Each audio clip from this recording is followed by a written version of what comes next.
Hey guys, welcome back. Today I'm going to talk to you guys about the Amazon Echo. I'm going to do a quick unboxing of the actual unit itself. We're also going to get a chance to go through the setup and just kind of an initial impression. I need a few more days to be able to do a good review on this unit, so what I wanted to do is just put out real quick an unboxing and first impressions of the Amazon Echo. It does come in this nice little box. I know initially I thought when I look at this it's actually much bigger for some reason. I don't know why. So let's check it out.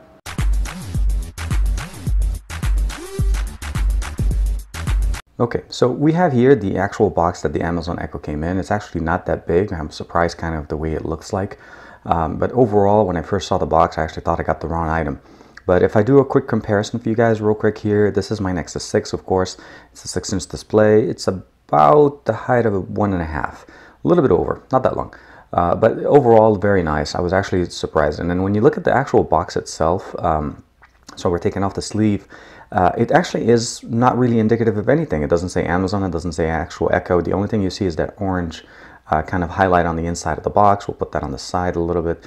Again, nothing that says Echo itself, and when we look at the box itself, not that bad. Let's put this away. And overall, when we're looking at the actual box itself, we see that there's really just one area where it says the word Amazon. Again, no indication of the word Amazon Echo.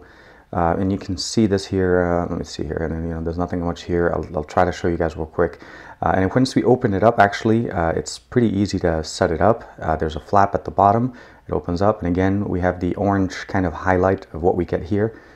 It gives us the ability to kind of see that's just the plastic holding for the actual unit itself. Let's pull that out.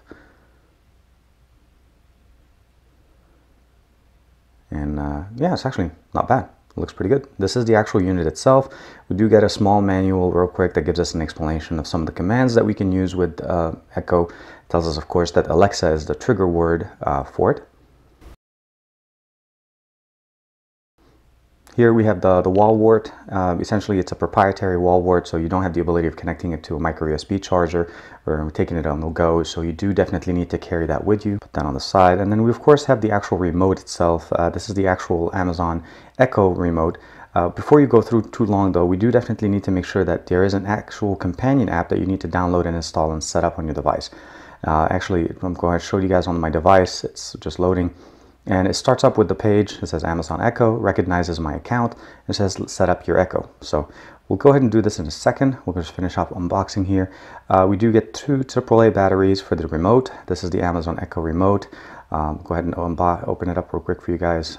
And then from the setup itself, actually, it's not that hard. It looks pretty close to the actual Amazon Fire remote, Fire TV. So I'm just going to put those next to each other. You'll notice that they're slightly differently in aesthetics. Obviously, you have the ring with the media controls. You do have the microphone on both, but you don't have the playback and normal Android-based buttons on that. So other than that, it looks pretty nice. And then what we get at the bottom, so we'll go ahead and put the batteries in first. And these are Amazon Basics AAA batteries, of course. So we'll put those in. Pretty simple, easy. We'll close this guy up. Oop, didn't make it. And then take off the didn't come off. Okay, so we'll put that on. It's actually not bad. And then we do get a little bit of a cradle this time. This is very nice, and it actually is unique in the sense that it's actually magnetic. So we'll take it out of the plastic real quick. And then there's also a sticky pad to be able to stick it to the wall. So this is a double-sided sticky pad in case you want to put the remote on the wall. But the main benefit of this is it's actually intended to be connecting directly to the actual remote. It is magnetic, so you have the ability of actually putting it directly on a wall. So it works very nice in case you want to just put the remote on the side, so you don't have to have it laying around and you don't have to lose it. Coincidentally, let me double check on that. Actually, it is magnetic. So even the original Fire TV remote actually is magnetic. So it's pretty much the same remote, just different packaging for the actual Echo. Put that one back. Very nice. So overall, this is pretty much what we get here. It is a magnetic back. Again, I'll just put this back in the plastic bag for later. It's very nice. Nothing else really in the box. So we'll go ahead and switch over now. And then we're going to go do the actual app setup now. I went ahead and actually unboxed the device as I was going to show you guys really quick with that one. And this is actually the unit itself set up. There's really not much as far as the aesthetics. There's just one power cord and it runs through the bottom. Once you turn it on for the first time, it starts with a blue light and the ring keeps going circling. Orange means it needs to be set up. As I showed you guys with the unboxing real quick, we do definitely need to install an application, and it's called the Amazon Echo app. It does recognize the fact that I actually have an Amazon app in here, so it's recognizing it's like, hi TK. So I'm going to go ahead and just zoom in. On the application itself, it says, getting started, connect the Echo to the Wi-Fi, put the batteries in the Echo remote, and learn how to use Echo. So we'll start saying hello. As I said, it's already recognizing that I already have the Amazon app. So we'll say begin setting up Echo. It says waiting for the orange ring light. Yep. Attempting to connect to the Echo.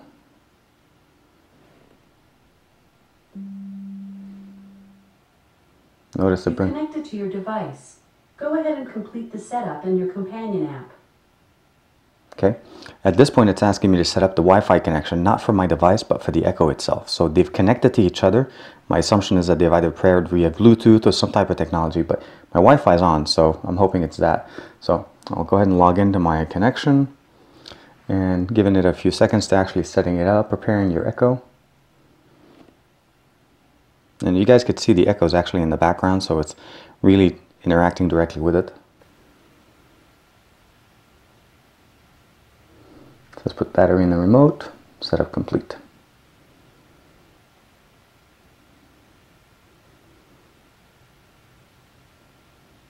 Now it takes us to a video on how to go through some basic tasks to get help with Echo.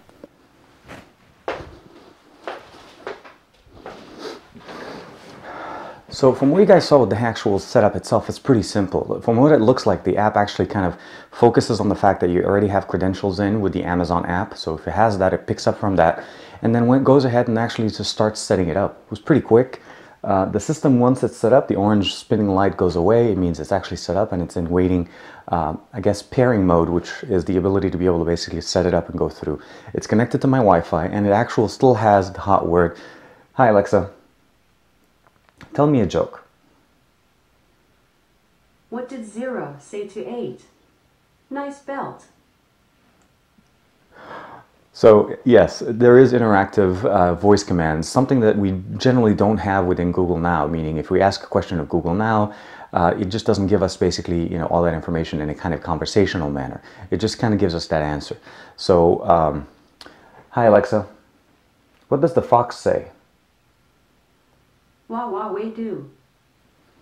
Well, apparently it knows what the fox says. The other thing is, of course, the ability to pull data directly from Wikipedia. So, hi Alexa, how old would Abraham Lincoln be if he was alive today? Abraham Lincoln died in Peterson House on April 15, 1865. He was assassinated by John Wilkes Booth. He was 56 years, 2 months and 3 days old when he died. So it understood the concept that I was looking for information for Abraham Lincoln, but disregarded the other part. So, but it did pull the information straight off of Wikipedia as far as what the information was regarding Abraham Lincoln and so on. Hi Alexa, how tall is the tallest building in the United States?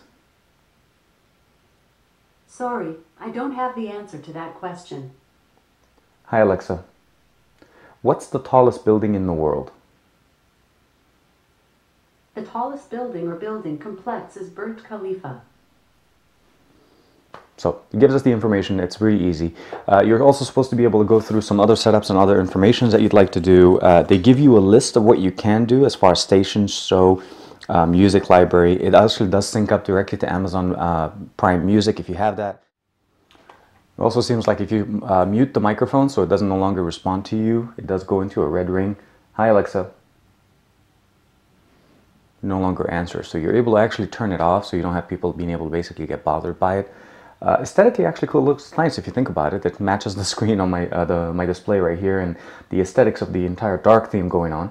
Once we turn that back on, we have the ability of controlling the volume, and as you go to 100%, it turns all white, and you go less, it goes halfway. So we'll keep it at halfway. Hi Alexa, play some music. Here's a prime playlist you might enjoy.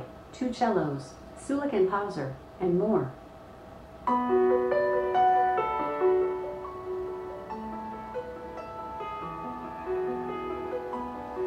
quite nice sound-wise. It's actually surprising from somewhat of a vertical standing device. Hi Alexa, stop music. And then we also have the ability of setting the volume on it. There's many different things you could do with it. Overall, I just wanted to kind of show you guys the setup of it actually in interaction with the actual unit itself. You can also say, different weather questions, clock, fun facts, question for you. Oh yeah, so they go through an entire list of some of the things you can ask. You also have the ability of adding things to your reminder list, asking questions, and how many, in the demo at least, they did a question of, hi Alexa, how many teaspoons in a tablespoon? 1 tablespoon equals 3 teaspoons. The main benefit of this, and the reason why I was trying to show you guys that demo, is I was actually looking away from it, and there is a little bit of sound coming in from the heater in the house. It's pretty cold outside today. So overall, it actually hears pretty well. The directional mics that are built into this are supposed to be very, very well to be able to pick up the actual sound and the questions. And you notice when I was standing closer to the camera doing the app setup, it actually heard me quite well. So there is no issues as far as hearing it. As long as it's within surrounding area, you should be able to speak to it. Picks up, it gives you kind of a quick news briefing. There's that interaction type of thing. The intention of this, of course, is for it to kind of blend into the background and becomes this virtual assistant that you normally don't have to even react to or even ask to look for. It just ends up being there and answers your question. So I hope you guys like this. Essentially, it's actually pretty simple from the way it's set up. It comes in a very small box, essentially something that I actually was expecting to be a little bit bigger. It actually not that big. When I even compare it to the Nexus 6 again, it's slightly smaller than what the actual box shows. I like it. It's so far interesting. It's something I want to play with a little bit more to be able to actually give you guys a good review. I'll do a full in-depth review with with the obviously the Echo on XDA. I just wanted to do a quick unboxing, show you guys what we have. What's in the box, how to set it up, how to get it up and running. And it literally took me less than 2 minutes. I think that's one of the main benefits of what a lot of Amazon apps or a lot of Amazon devices that come out on the market. They're pre-set up or pre-configured and easily just right out the box, go in, you can start using them in less than a minute. So a lot of thought and a lot of preparations were done. And it recognizes my account right away, so I was able to basically log into it and use it. And again, not a problem. So hope you liked this.